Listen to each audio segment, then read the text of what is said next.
Today's show, it's all about braising. Braising dates back to a time when cooks took advantage of the dying embers of their kitchen fires by tucking a covered pot filled with meat and vegetables right into the coals. Today, some of my favorite meals to prepare for guests are braised. Osso Buco gremolata is an Italian dish made of veal shanks braised in white wine, stock, and vegetables. Corned beef with vegetables isn't hard to make at home if you plan ahead. And finally, a recipe for Moroccan braised lamb shanks, flavored with star anise, saffron, cumin, and cinnamon, served with mint yogurt. It will be the hit of your next dinner party.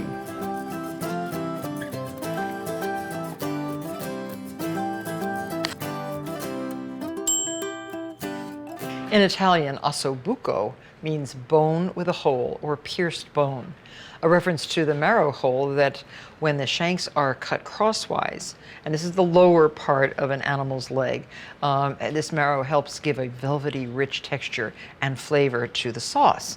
These are veal shanks, and osso buco is the perfect example of how a tough cut of meat can be transformed into a meltingly tender dish. So because this is the marrow bone and this is the pierced bone full of marrow, this is the lower part of the leg of a cow. And the leg, this part, is cut crosswise, and you want 3-inch pieces of shank for osso buco. Make sure when you ask the butcher, he ties the veal shank just like that, and try to get the bones so that they are pierced all the way through. Make sure they're dried, and you can do this with a piece of paper towel or a cloth, and dredge in seasoned flour. 1½ teaspoons of pepper, 1 tablespoon of coarse salt, and 1/3 cup of flour. This is for 4 bones, 4 beautiful shanks. And in a heavy-duty pot, this should be a very heavy-bottomed stainless steel or an enameled cast iron. I find these enameled cast iron really the very, very best for braising.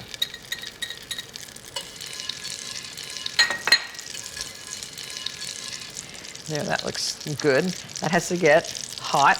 And then dredge your bone, your osso buco, in flour, in the seasoned flour, and brown the meat on all sides, top, bottom, and all around the circumference. That's perfect. The butter gives taste. The oil keeps the butter from burning. That is a very good thing to remember when you're preparing to brown meat. Braising usually uses something from the neck, the leg, the shoulder. Those are the best cuts, sinewy kind of meat that you wouldn't necessarily use for roasting or for sautéing.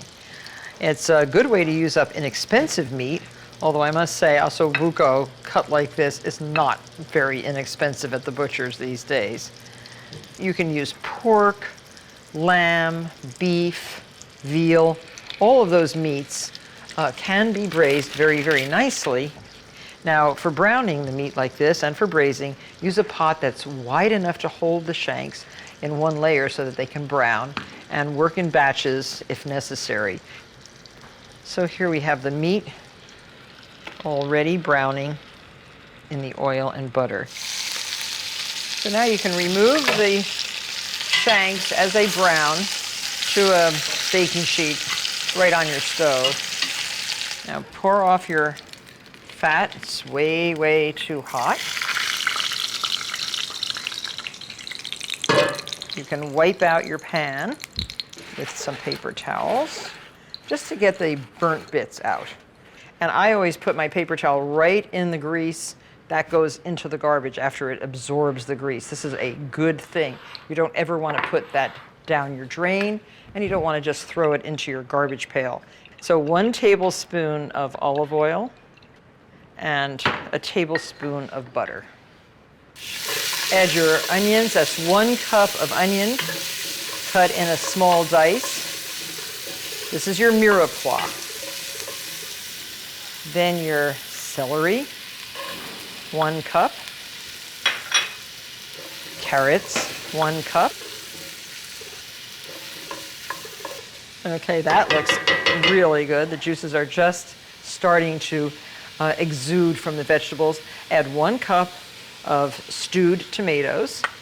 These are whole, canned, peeled tomatoes. Add 1 cup of white wine. And 4 cups of chicken stock.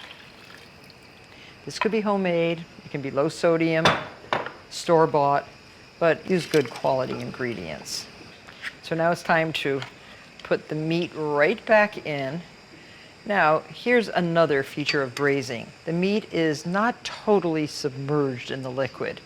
A little bit of the meat is generally peeking out, unlike a stew where the meat is cut into smaller pieces, using similar cuts of meat, but cut into smaller pieces, and in stewing, generally the liquid covers the meat entirely. Add your aromatics. We have a bouquet of parsley and the stems included. We have about 5 or 6 cloves of garlic, and I'm just placing those strategically around the shanks. 1 bay leaf and some basil leaves. Oh, like a handful. And that's it. Cover, transfer to a 300-degree preheated oven, and braise until the meat is tender. And for Osso Buco, well, for meat about this size, it'll take approximately 3 hours.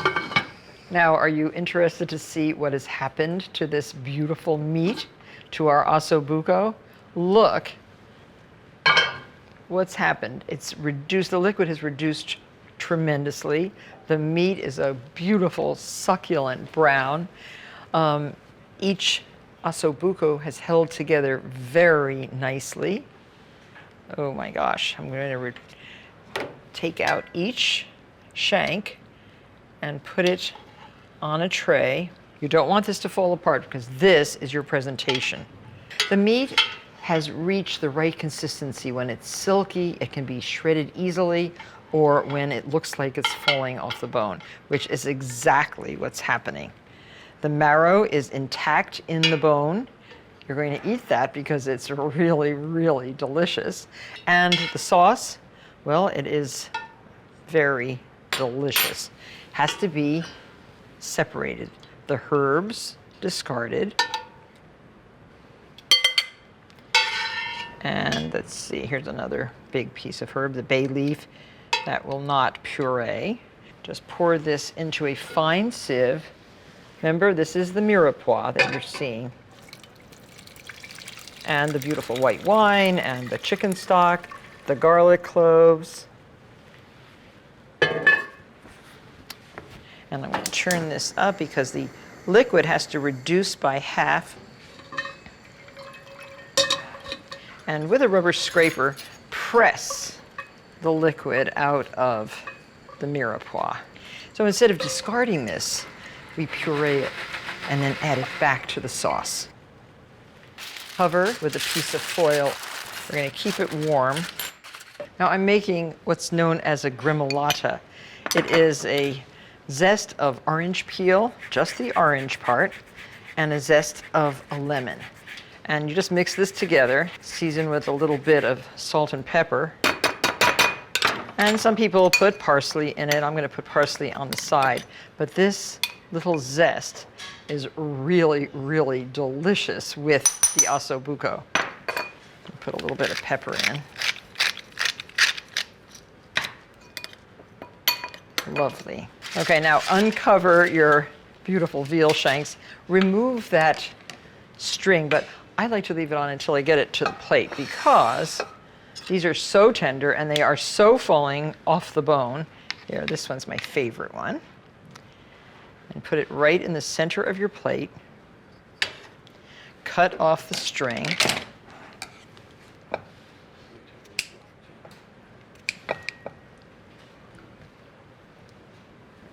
Gently.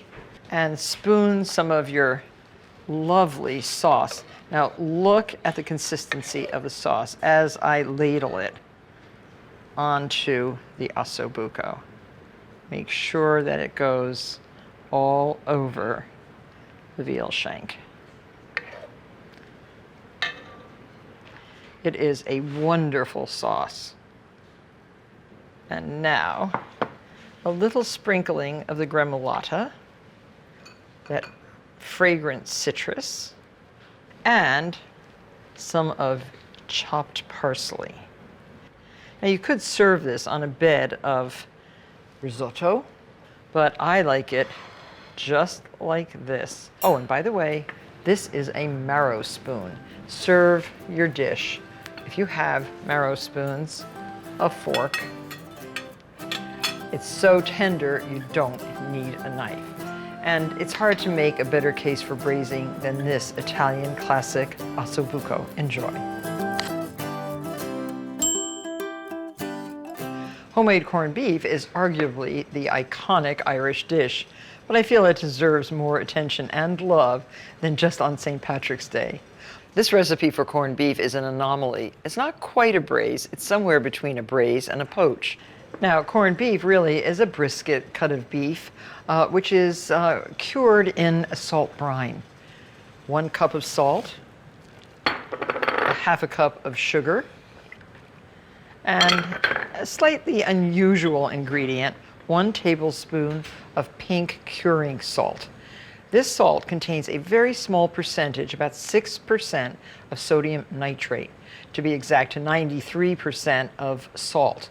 Pink salt can also be referred to as cell rose or curing salt. And the reason we're using this little bit of nitrate is to prevent bacterial growth. We're going to be curing the meat for about 2 weeks. It also helps keep the meat a nice color. Curing salt has been dyed pink so that butchers can tell the difference when they're preparing meat. You don't want a lot of it, but just that little bit will help. And I'm dissolving all those ingredients in 2 quarts of water. Bring it to a boil and it will make a nice salt solution. And then in a mortar and pestle, we're going to grind up 1 teaspoon of black peppercorns, 1 teaspoon of coriander seeds, 1 teaspoon of mustard seeds, 8 whole cloves. These are common spices. Cinnamon stick. This is a pretty hard one. And 4 dried bay leaves. Oh, it smells so good when you start to crush those spices. Oh, it works very well. And if you don't have one of these, you could put it in a spice grinder. And now just add these to the water. Turn it off and cool it before you pour it over your cut of meat. And here we have a really beautiful piece of brisket. This is from the breast of the cow, and it is a really nice lean piece.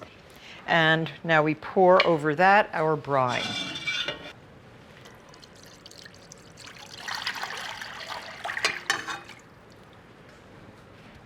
So this is going to stay in the brine. I like to put a piece of parchment on and 2 plates just to keep the meat underneath the liquid. You can wrap this very loosely with some plastic wrap and put in your refrigerator for 2 whole weeks, 14 days to be exact. So here's our corned beef. It's been taken out of the brine, it's been rinsed, and it's been put into a beautiful cast iron casserole, enameled cast iron, that is a perfect size to hold the meat. And now add cold water, and peel a carrot, cut it in half, a peeled onion cut in half, and a stalk of celery. And these are added to the pot. Okay, so this now goes on the stove. So now I'm going to bring this to a boil and then reduce the heat to a simmer. Cover and let cook for 3 to 3.5 hours. Now here's the meat after 3.5 hours. It does reduce in size, but it is tender and really beautiful, and it will be easy to slice if it stays here and rests. This is called tenting, a piece of parchment with a piece of foil over that. That'll keep it warm, and it will also let the beef rest. And now here, we have the broth. The solids, the carrots and the onions have been removed, and we are going to put into that broth, which is flavorful. I just tasted it, it is very good. 12 sprigs of parsley, 1 pound of red potatoes. Don't peel them, they go right into the liquid. And 1 whole head of cabbage. Now I've just trimmed the core. This is cut into wedges, and you can just place the wedges right in the liquid. So now bring this again to a boil, reduce to a simmer, and cook for about 20 minutes or 25 minutes. And then we're going to add a few more vegetables. So now the cabbage is cooked, it's nice and tender. The potatoes are tender. Add about 1 pound of white turnips. These have already been steamed separately, so they don't impart a whole lot of flavor to the broth, but they can absorb some of that flavor. And 1 pound of carrots, also steamed. So each vegetable has its own flavor, its own taste, but so pretty altogether. Now we can cut the meat.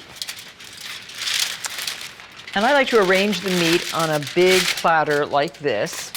I like to serve the meat with grainy mustard, homemade beet horseradish. Oh, this is so good. And that's fresh horseradish, and sea salt. Nice flaky sea salt.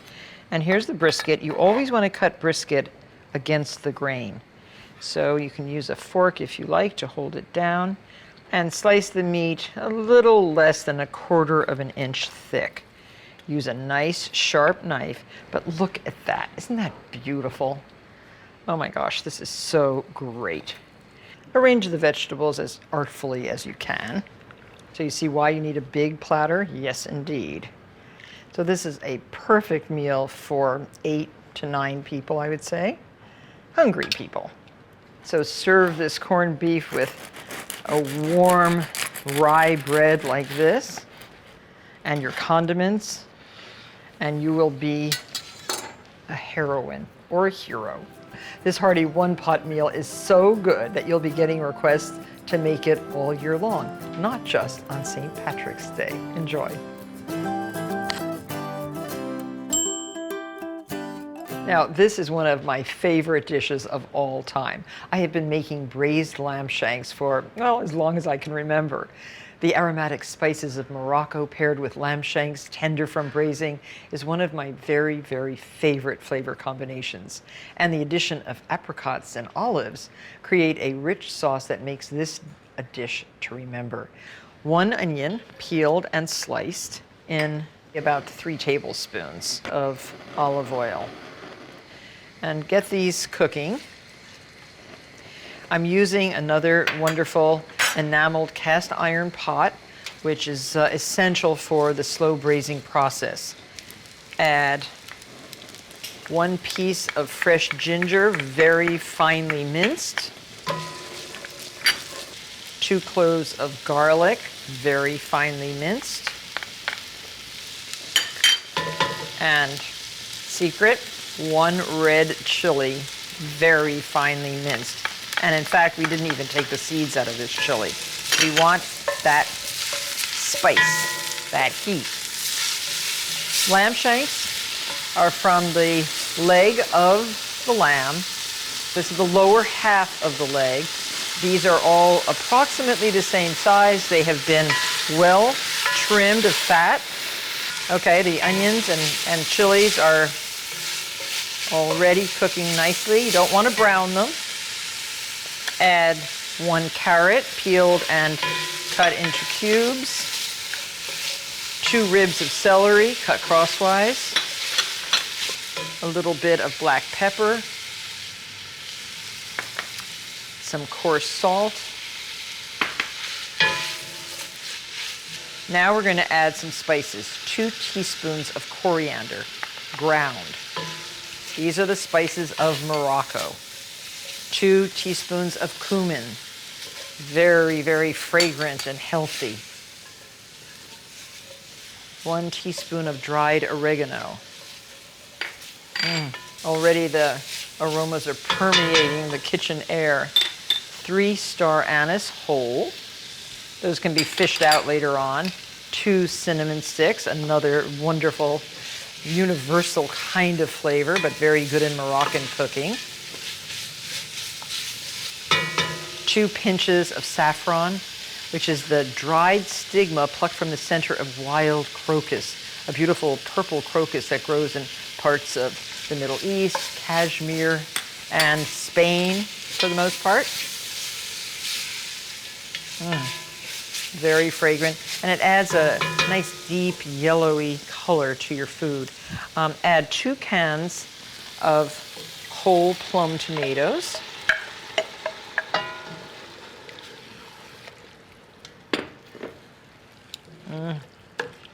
Very, very delicious.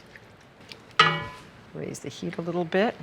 And 3 cups of a brown chicken stock. Now, brown chicken stock is made from the bones of the chicken that are browned in the oven before you make the stock. Everyone who likes brown stock swears by the process and really thinks it is the best.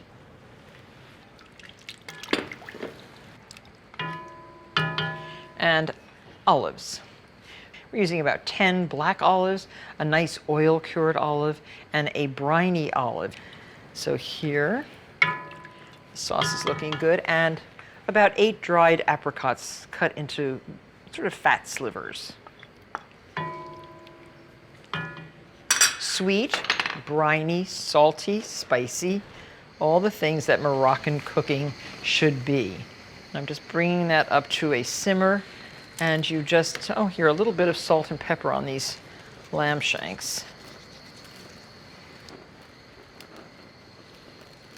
I like to put a little bit of pepper on the ends of the bones.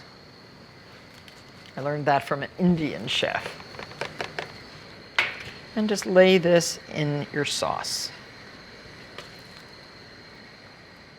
So during cooking, every half hour or so, just make sure that the shanks are turned so that they cook evenly.